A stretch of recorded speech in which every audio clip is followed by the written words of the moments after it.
India versus England third test. జనరల్గా మనం 5 runs penalty మన ఇండియాకు పడింది. ఎక్కడరా పడింది అని ఆలోచిస్తున్నప్పుడు తెలిసింది.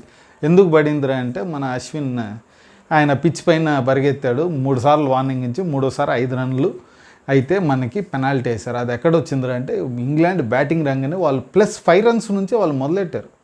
వాళ్ళు రావడం 0తో కాదు, 5 రన్స్తో మొదలెట్టారు. వాళ్ళు బ్రహ్మాండంగా పాజిటివ్గానే పోతూ ఉన్నారు, ఇరగదీసి అయితే ఆడుతూ ఉన్నారు. చూద్దాం మనోడు పరిగెత్తింది కానీ ఇవన్నీ ఏమైనా స్పిన్కి ఏమైనా అనుకూలిస్తుంది. ఎందుకంటే సెకండ్ డే మటుకు మనకి ఏం పెద్ద ఇది వచ్చిందిలే, 2 వికెట్లు పడ్డాయి, సాగు కొట్టారు.